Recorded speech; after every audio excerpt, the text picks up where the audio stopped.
Welcome to the Cox Yeats podcast, where we break down legal topics that matter to you.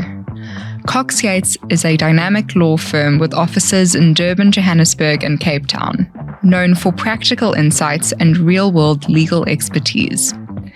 In each episode, we dive into honest, in-depth conversations with the people behind the practice, sharing what they're seeing on the ground, what clients are asking, and how the law is evolving. Sunil is a partner at Cox Yeats Attorneys with more than a decade of experience in employment and labour law. He's recognised for his expertise in complex employment matters, occupational health and safety, and litigation. He also serves as an acting judge in the Labour Court of South Africa.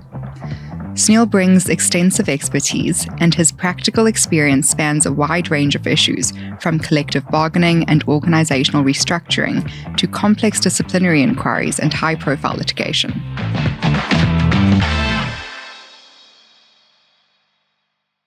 So in today's discussion, Sunil will be speaking to us about the implementation of the new Code of Good Practice in South Africa. Sunil, just to start with basics, what is the Code of Good Practice? Hi, Harshita. So the Code of Good Practice regulating dismissals is a little of an attachment to the Labour Relations Act. It was a schedule to the Labour Relations Act that gave employers and employees guidelines regulating procedures and substantive fairness relating to dismissals. Sorry, is that dismissals only, or does it also regulate other aspects? So dismissals only, because the old Schedule 8 was relating to dismissals, and the implementation of the new code now consolidates all kinds of dismissals in the new code. So it set out procedures, and it had items in the schedule providing guidelines in terms of what would be the procedural steps that employers should take and guidelines to employers, and also just fleshing out what substantive fairness means in terms of dismissals and the various types of dismissals. So the new Code of Good Practice was out for public comment, and it has now been implemented as recent as the 4th of September 2025. So with this recent development, what are some of the notable amendments to the code? In my view, there's two notable amendments that bring about quite an interesting change in the labour landscape. The first is that it differentiates between small business enterprises and your larger business enterprises, or it specifically makes mention of small business enterprises. And the impact of that is that it does not require smaller businesses or small business enterprises to engage in overly formalistic approaches when it comes to discipline in the workplace. That's quite interesting, and it assists your smaller businesses because they're not fully equipped like your larger businesses with a full HR department that would deal with formal investigations and disciplinary action measures. So the code makes specific provision that your smaller business enterprises do not need to engage in over-formalistic disciplinary measures. The overarching principle of the Audi Alteram Partem rule of providing the employee an opportunity to be heard is something that ought to be considered. But unlike the old code or practice just in general previously, where employers without considering what their size is, would usually engage in a formal disciplinary hearing process. Now with the code, it specifically makes mention, and it recognizes that small businesses don't have the capacity to deal with overly formalistic disciplinary measures.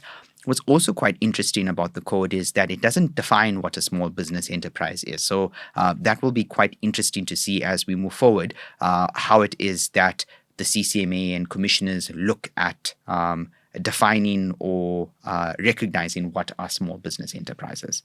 That will be very interesting to see. That will be quite interesting. And the other notable amendment, in my view, is it recognizes incompatibility as a form of incapacity. Incompatibility was a concept that was used in labor before, but it was not specifically mentioned in the old Code of Good Practice. Now it's recognized and it's recorded as a form of incapacity. So that's also quite interesting. Okay, just to go back to what you were saying about the new requirements for small business enterprises, does this result in a complete dispensation of procedural requirements for dismissals for those enterprises? In my view, it wouldn't. It does not mean that if you currently have disciplinary policies or procedures that you now need to not utilize them. Going forward, you would need to utilize them. I think it would, in my view, be a little bit more of a relaxed approach, though, in terms of smaller businesses and taking into consideration that they might not have external chairpersons, for example, or people higher up that can chair disciplinary hearings. So if there are currently policies and procedures in place regulating discipline, it does not mean that that now goes out the window. Employers, if they've been using it before, should continue using it, but should be mindful that when they're dealing with disciplinary infractions, if it becomes too inconvenient or unreasonable to follow overly formalistic approaches when they are a small business enterprise, they are allowed to, I would say the code makes provision for not so formal, more relaxed procedures in place, yes.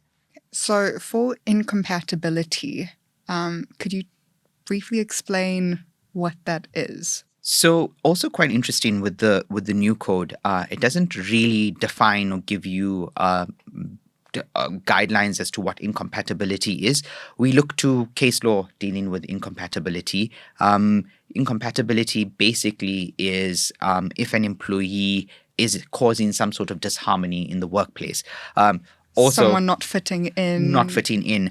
Incompatibility usually in the probationary period is a consideration that employers look at whether or not an employee is suitable for a particular appointment during the probationary period and whether they fit into a particular culture within the workplace and whether they're compatible with the culture. So it's a very subjective test, I'd say. It could be quite subjective, but just looking at the case law and examples of what incompatibility is, quite recently there were some cases around employees that frivolously or vexatiously continuously lodge grievances that have no merit, and every single time that that's been dealt with by the employer, they continue to lodge further grievances which cause a lot of disharmony in the workplace, and that was found to be incompatibility in the workplace.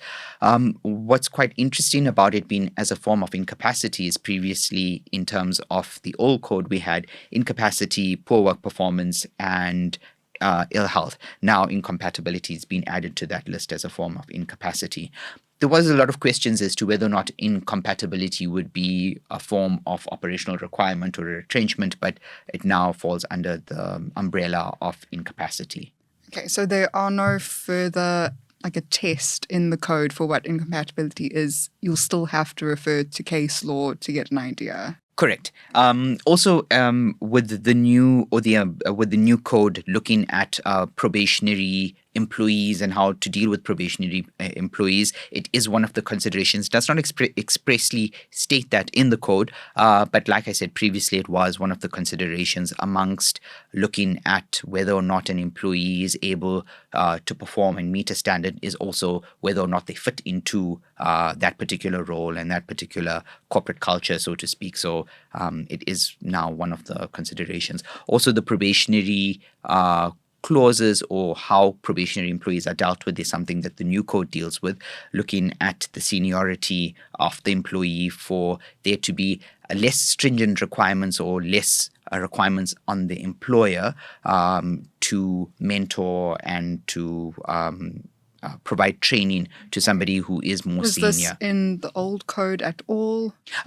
There was mention of it in the old code, but not as expressly in terms of how it is in the new code, where you're looking at the suitability for employment. Okay, those are some really interesting changes to the code.